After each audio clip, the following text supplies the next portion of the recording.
Hello friends, ओम श्री गणेशाय नमः। ओम नमः शिवाय। आप सभी का स्वागत है आपके अपने यूट्यूब चैनल पर। फ्रेंड्स, आज हम आपको इस वीडियो में बताने जा रहे हैं श्रावण मास महात्म्य के 18वें अध्याय की कथा के बारे में, जिसको सुनने मात्र से ही प्राप्त होती हैं सभी प्रकार की सिद्धियां, धन, ऐश्वर्य और वैभव।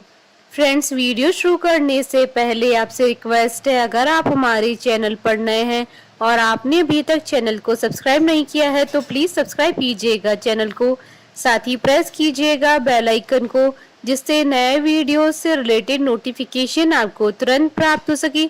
और वीडियो पसंद आने पर वीडियो को लाइक और शेयर जरूर कीजिएगा, ताकि सभी भक्तों को इस वीडियो का लाभ प्राप्त हो सके।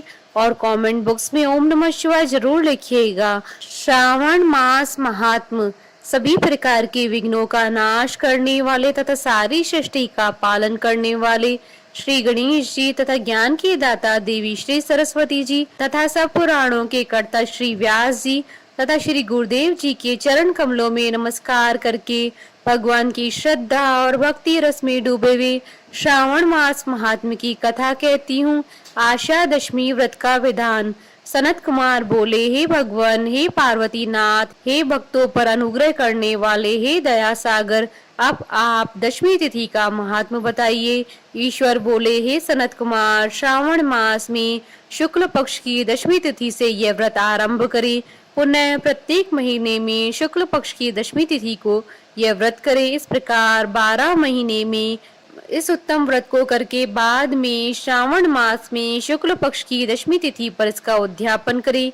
राज्य की इच्छा रखने वाले राजपुत्र, उत्तम कृषि के लिए कृषक, व्यवसाय के लिए वैश्य पुत्र, पुत्र प्राप्ति के लिए गर्भिणी स्त्री, धर्म अर्थ काम की सिद्धि के लिए सामान्य जन, श्रेष्ठ वर की अभिलाषा रखने वाली कन्या, यज्ञ करने की कामना करने वाले ब्राह्मण श्रेष्ठ, आरोग्य के लिए रोगी और दीर्घकालिक पति के परदेश रहने पर उसके आने के लिए पत्नी, इन सबको तथा इसके अतिरिक्त अन्य लोगों को भी इस दशमी व्रत को करना चाहिए। जिस कारण जिसे कष्ट हो तब उसके निवारण हेतु उस मनुष्य को यह व्रत करना चाहिए। श्रावण मास में शुक्ल पक्ष की दशमी के दिन स्नान करके देवता का विधिवत पूजन करके घर के आंगन में दसों दिशाओं में पुष्प, पल्लव, चंदन से अथवा जौ के आटे से अधिदेवता की शस्त्र वाहन युक्त स्त्री रूपा शक्तियों का अंकन करके नक्त वेला में दसों दिशाओं में उनकी पूजा करनी चाहिए। घृत मिश्रित नैवेद्य अर्पण करके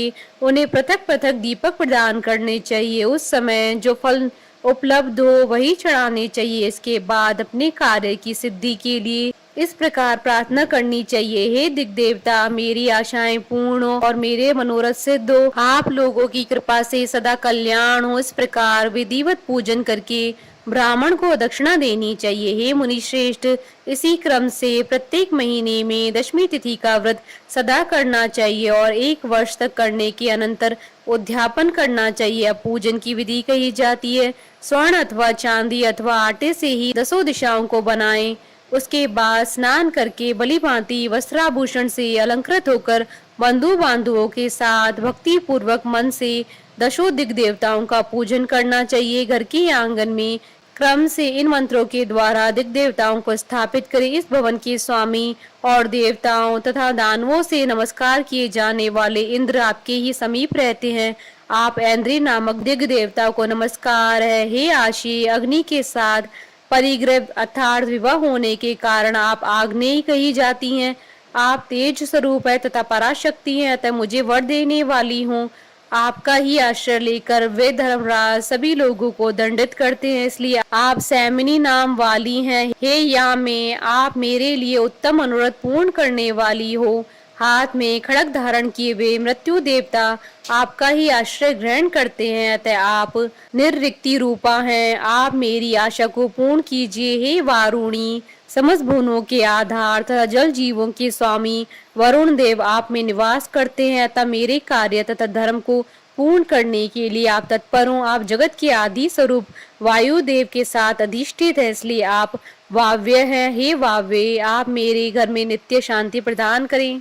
आप धन के स्वामी कुबेर के साथ अधिष्ठित हैं, अतः आप इस लोक में उत्तरा नाम से विख्यात है। हमें शीघ्र ही मनोरथ प्रदान करके आप निरुत्तर हो। हे ऐशानी, आप जगत के स्वामी शंभु के साथ सुशोभित होती हैं। हे शुभे, हे देवी, मेरी अभिलाषाओं को पूर्ण कीजिए। आपको नमस्कार है, नमस्कार है। आप समस्त लोगों के ऊपर अधिष्ठित है, सदा कल्याण करने वाली हैं और सनक आदि मुनियों से घिरी रहती हैं। आप सदा मेरी रक्षा करें, रक्षा करें। सभी नक्षत्र, ग्रह, तारागण तथा जो नक्षत्र माताएं हैं और जो भूत प्रेत तथा विघ्न का नाश करने वाले विनायक हैं, उनकी मैंने भक्ति युक्त मन से भक्ति पूर्वक पूजा की है।